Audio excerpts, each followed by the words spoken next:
Dans le labyrinthe des mots, des locutions et des expressions, on s'y perd parfois. Mais chaque mot a son histoire, et chaque histoire, son fil conducteur. Sur la chaîne YouTube JC Group, je vous propose Le Fil d'Ariane, le podcast qui vous donne la clé pour comprendre les expressions françaises, une à la fois, un jour à la fois. Le Fil d'Ariane, votre rendez-vous quotidien sur JC Group. Bonjour tout le monde, je m'appelle Israël Jackie Cantave. Bienvenue dans ce nouveau numéro dédié aux mots, aux locutions et aux expressions. Comme chaque jour, je vous propose d'effectuer ce voyage intergénérationnel consacré à la magie des mots et des expressions. Une machine à remonter le temps pour comprendre l'histoire et la mythologie et placer dans leur contexte les plus belles phrases exprimées par les esprits anciens, mais qui permettent de raconter des histoires contemporaines. Bienvenue dans Le Fil d'Ariane. Le Fil d'Ariane, du lundi au vendredi sur la chaîne YouTube de IJC Group.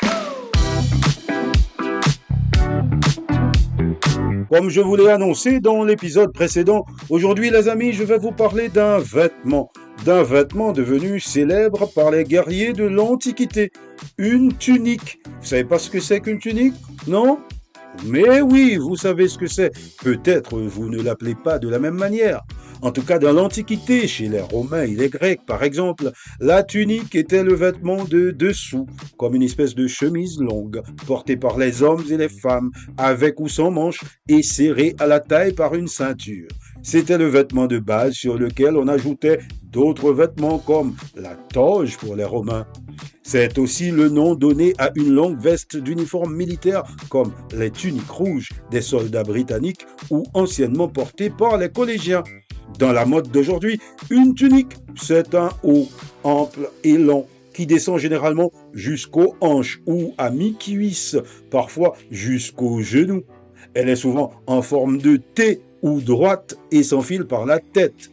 Elle se porte le plus souvent sur un pantalon, comme un jean ou un legging, ou sur une jupe. Mais elle peut aussi être portée seule, comme une robe très courte. Mais nous, ce qui nous intéresse aujourd'hui, c'est une tunique assez particulière, celle portée par un personnage célèbre de la mythologie grecque, la tunique de Nessus. Mais qui est ce fameux Nessus? Nessus, c'était un centaure, une créature mi-homme, mi-cheval.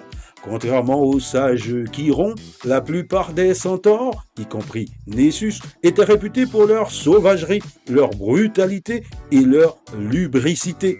Ils s'étaient établis sur les rives du fleuve Événos, en Grèce occidentale, et y faisaient office de passeurs pour les voyageurs contre une petite rétribution.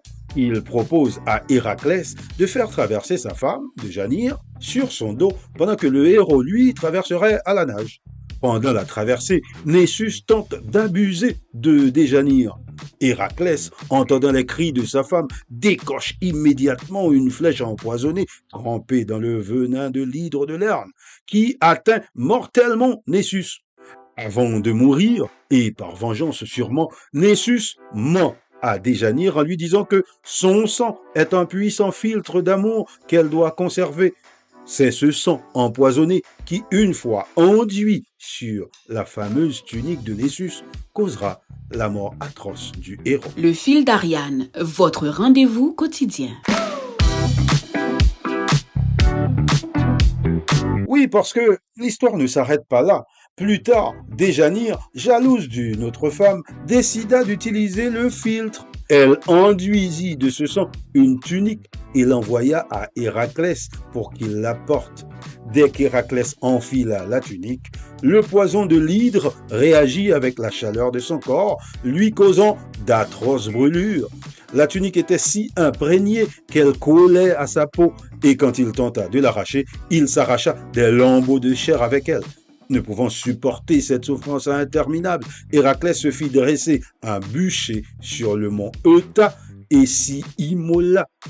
Aujourd'hui, l'expression tunique de Nessus est utilisée au sens figuré pour désigner un cadeau empoisonné ou un présent funeste, un bien, un honneur ou une situation qui semble bénéfique ou désirable au départ, mais qui se révèle être une source de douleur, de destruction ou de malheur inéluctable pour celui qui le reçoit.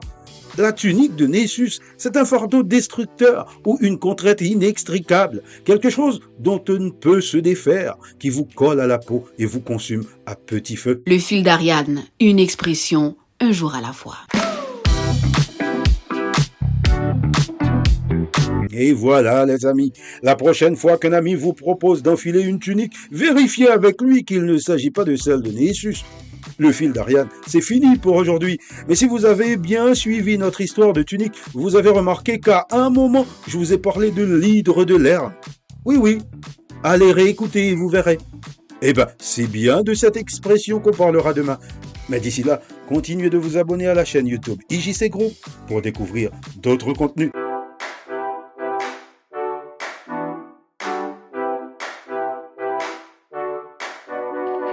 Dans le labyrinthe des mots, des locutions et des expressions, on s'y perd parfois. Mais chaque mot a son histoire, et chaque histoire son fil conducteur. Sur la chaîne YouTube IJC Group, je vous propose Le Fil d'Ariane, le podcast qui vous donne la clé pour comprendre les expressions françaises, une à la fois, un jour à la fois. Le Fil d'Ariane, votre rendez-vous quotidien sur IJC Group.